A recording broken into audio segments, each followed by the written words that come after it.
बिस्मिल्लाहिर्रहमानिर्रहीम। मैं हूं अरसलान इनायत और आप देख रहे हैं मेरा चैनल इंग्लिश रामा अकेडमी। इस चैनल पर आपको इंग्लिश लैंग्वेज और ख़ास तौर पर इंग्लिश ग्रामर के मुतल्लिक बहुत ज़्यादा लेसन मिलेंगे, जिनको सुनने के बाद आप अपनी डेली लाइफ के अंदर इंग्लिश लैंग्वेज बोलने की कैपेबिलिटी को इम्प्रूव कर सकते हैं। अगर आप इस चैनल पर नए हैं तो आपको खुशामदीद कहा जाता है, और अगर आपने इस चैनल को पहले से सब्सक्राइब किया हुआ है तो आपसे गुजारिश है कि अगर आपको लेसन अच्छा लगे तो वीडियो को लाइक करना, दोस्तों के साथ शेयर करना और कमेंट में अपनी राय देना मत भूलिएगा। तो आइए चलते हैं हम आज के अपने लेसन की तरफ।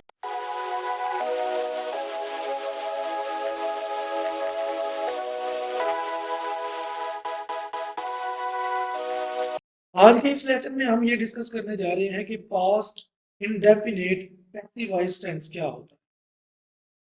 इस लेसन में हम ये देखेंगे कि पास्ट इंडेफिनिट टेंस बेसिकली करता क्या है, इसकी वर्ब और हेल्पिंग वर्ब क्या होती है, और इसके साथ साथ हम ये भी देखेंगे कि पास्ट इंडेफिनिट पैसिव का सेंटेंस स्ट्रक्चर और इसके इस्तेमाल कौन कौन से हैं। तो सबसे पहले हम देख लेते हैं कि पास्ट इंडेफिनिट पैसिव होता क्या है। The past indefinite passive is a verb tense that is used to describe actions that were completed in the past. In this tense, the subject of the sentence is the recipient of the action and the verb is conjugated to be in the passive voice. Past indefinite passive voice को हम उस काम के लिए इस्तेमाल करते हैं जो कि माजी के अंदर कंप्लीट हो चुका, और इसके अंदर जो सब्जेक्ट होता है वो रेसिपिएंट ऑफ द एक्शन होता है, यानी जो सब्जेक्ट है वो एक्शन का करने वाला काम, जो वर्ब है उसका अमल वो रिसीव कर रहा है। पैसिव वॉइस के अंदर जो हमारा सब्जेक्ट होता है वो डूअर नहीं होता, वो रेसिपिएंट होता है, उस पर काम किया जा रहा होता है। डूअर एक्टिव वॉइस के अंदर काम करने वाला होता है, लेकिन पैसिव वॉइस में वो क्या बन जाता है, रेसिपिएंट बन जाता है जो काम को रिसीव कर रहा है। पैसिव वॉइस के जितने भी टेंसेस हैं इनके अंदर हम थर्ड फॉर्म ऑफ वर्ब इस्तेमाल करते हैं। ये थोड़ा सा एक्टिव वॉइस से डिफरेंट है। एक्टिव वॉइस के अंदर हम तमाम टेंसेस की अलग-अलग वर्ब इस्तेमाल करते हैं, लेकिन पैसिव वॉइस टेंसेस के अंदर तमाम के तमाम टेंसेस जितने भी हैं उन तमाम के तमाम वर्ब जो थर्ड फॉर्म है वो वर्ब इनके अंदर लगती है। उसके बाद इसकी हेल्पिंग वर्ब होती है वॉज। वॉज सिंगुलर यानी कि ही शी इट और सिंगुलर नाउन के साथ लगता है, जबकि वर्ब वी यू दे और प्लूरल नाउन के साथ लगता है। पैसिव वॉइस के अंदर हम नीचे वाले टेंसेस की हेल्पिंग वर्ब्स उठाकर ऊपर वाले को दे देते हैं। वॉइस में अगर हम देखें तो वॉज और वर हेल्पिंग वर्ब थी पास्ट कंटिन्यूस की, हमने क्योंकि ये पास्ट इंडेफिनिट के नीचे आता है तो हमने उठाकर ऊपर पास्ट इंडेफिनिट में इसको दे दिया, तो ये हमारी पैसिव वॉइस की हेल्पिंग वर्ब है। वॉज को हम सिंगुलर नाउन यानी कि ही शी इट और सिंगुलर नाउन के साथ इस्तेमाल करेंगे, जबकि वर्ब को हम तमाम के तमाम प्लूरल के साथ इस्तेमाल करेंगे। उसके बाद देख लेते हैं हम इसका सेंटेंस स्ट्रक्चर। हमारे पास चार किस्म के सेंटेंसेस होते हैं, simple, negative, interrogative and negative interrogative.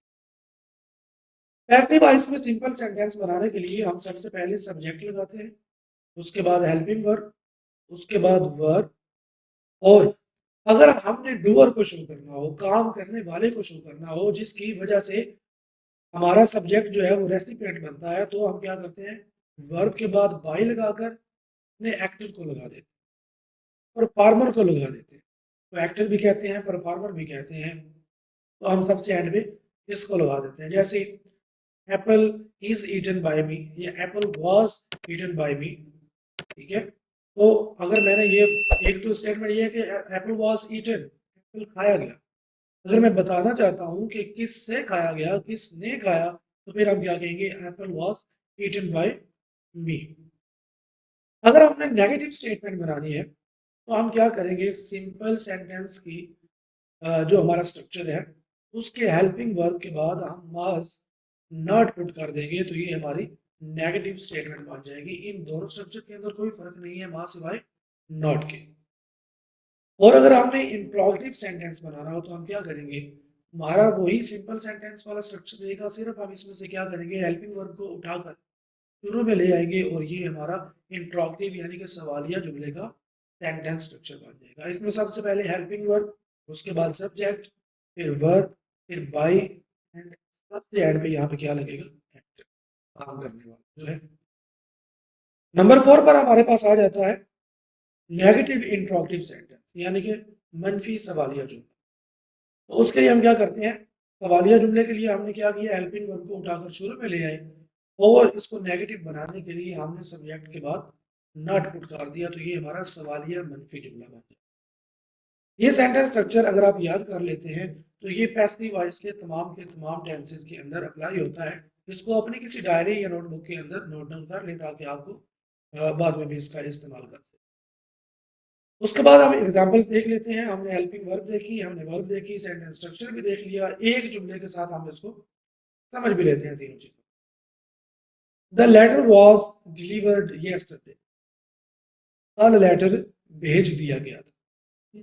देखें कि इसके अंदर नहीं है, काम किसने किया है, लेटर किसने डिलीवर किया है, वो इसके अंदर नहीं बताया गया, इसी वजह से इसको कहते हैं। द लेटर इसके अंदर हमारा सब्जेक्ट है, सिंगुलर है, इसलिए हमने इसके साथ वाज लगाया। थर्ड फॉर्म ऑफ वर्ब हमने लगाई और सबसे एंड पे यस्टरडे लगा, जो कि ये शो करवाता है कि पास्ट इंडेफिनिट का टेंस। इसी तरह सबसे पहले हमारा सब्जेक्ट, उसके बाद हेल्पिंग वर्ब, फिर थर्ड फॉर्म।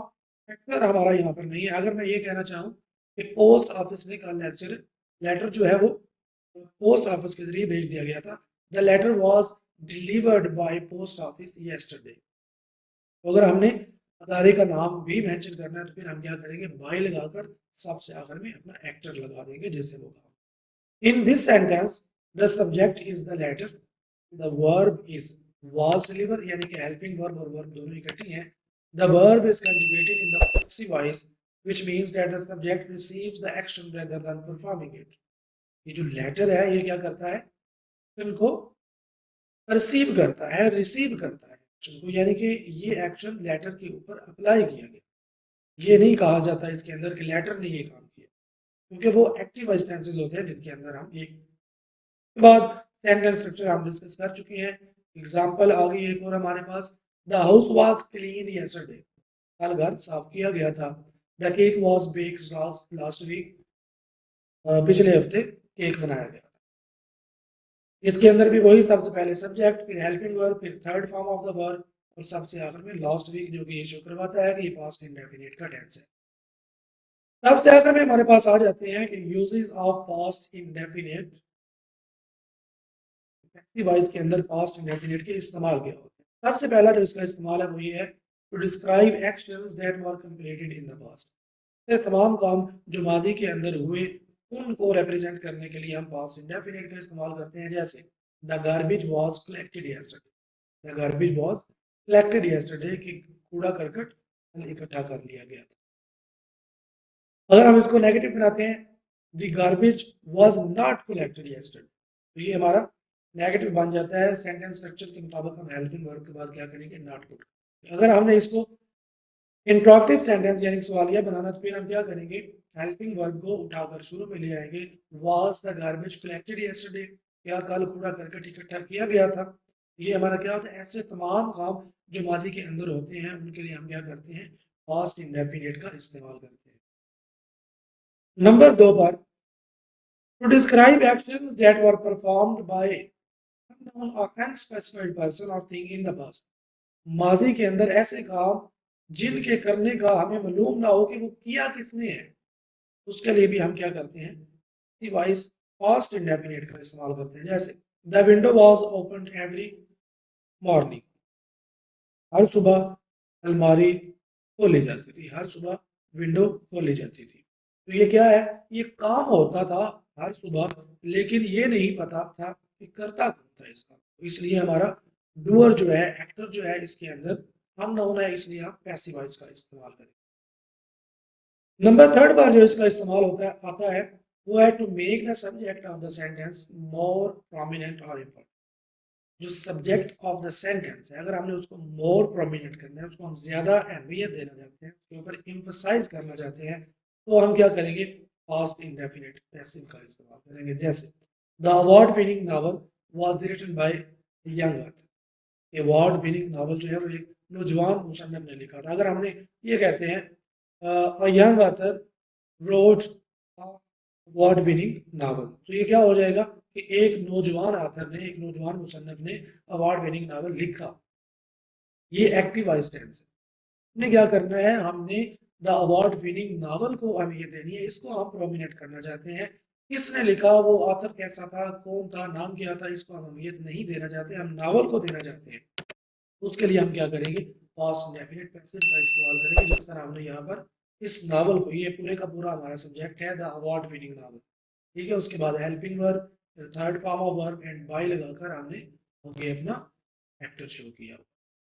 नंबर 4 जो इसका इस्तेमाल आता है वो है टू क्रिएट अ फॉर्मल और impersonal tone, the decision was made by the board of directors. Formal और इम्पर्सनल क्या होता है कि यानी हम बताना नहीं चाहते कि ये फैसला किसने किया। फॉर्मल यानी कि ये एक ऑफिशियल स्टेटमेंट अगर हम देना चाहते हैं तो फिर भी हम क्या करेंगे, पास्ट इंडेफिनिट पैसिव का इस्तेमाल करेंगे। जैसे the decision was made by the board of directors. Board of director में कौन है, उनका हेड कौन है, उनका सेक्रेटरी कौन है, किसी भी शख्स का नाम नहीं लिया गया। पूरी की पूरी जो इंस्टीट्यूट है, पूरी की पूरी ऑर्गेनाइजेशन है, उसका नाम लिया गया है। हमने इस स्टेटमेंट को इम्पर्सनल बनाया कि पूरी की पूरी स्टेटमेंट जो है, पूरी की पूरी ऑर्गेनाइजेशन जो है इस डिसीजन के अंदर इन्वॉल्व है। तो हमने क्या किया, इम्पर्सनल टोन रखी हमने, तो इसलिए the decision was made by the board of directors. Number 5 पर जो इसका इस्तेमाल आता है वो ये है to emphasise the action rather than the doer of the action. हम काम पर जब फोकस करना चाहते हैं, इस चीज पर फोकस नहीं करना चाहते कि ये काम किया किसने है, बल्कि हमारा जब ताल्लुक काम से होता है तो फिर हम क्या करते हैं, पास्ट इंडेफिनिट पैसिव का इस्तेमाल करते हैं। जैसे the experiment was conducted careful, ये तजर्बा इंतहाई एहतियात के साथ किया गया।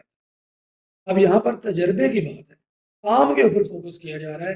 किसने केयरफुली किया, किसने एहतियात के साथ किया, उससे हमें कोई गरज नहीं है। हमने अपना फोकस अगर अपने काम पे रखना है, काम को हमने अहमियत देनी है, तो फिर भी हम क्या करेंगे, पास्ट इंडेफिनिट पैसिव का इस्तेमाल करेंगे। नंबर 6 और लास्ट वन हमारे पास आ जाता है टू डिस्क्राइब प्रोसेस और सिस्टम्स दैट वर ऑनगोइंग और ऑटोमेटिक इन द पास्ट। ऐसे काम जो कि ऑटोमेटिक थे, खुद ब खुद होते थे माजी के अंदर, उनके लिए हम क्या करेंगे, पास्ट इंडेफिनिट पैसिव का इस्तेमाल करेंगे। जैसे the mail was sorted delivered by the postal service. The mail was sorted, mail ढूंढी गई और पोस्टल सर्विस के जरिए भेज दी गई। तो यहाँ पर क्या है, एक ऑटोमेटिक काम है। तो यहाँ पर हमारा आज का लेसन खत्म हो जाता है। मुझे उम्मीद है आपको पास्ट इंडेफिनिट पैसिव की समझ आ गई होगी। फिर भी अगर आपकी कोई कन्फ्यूजन बाकी हो तो आप मुझसे कमेंट के अंदर पूछ सकते हैं, आपके तमाम सवाल का जवाब दिया जाएगा।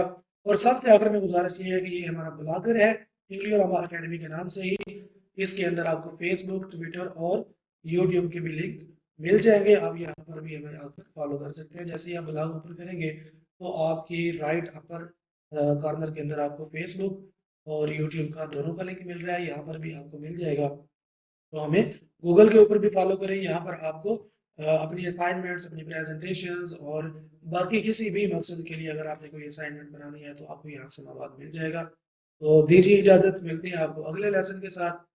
लिए अल्लाह हाफिज़।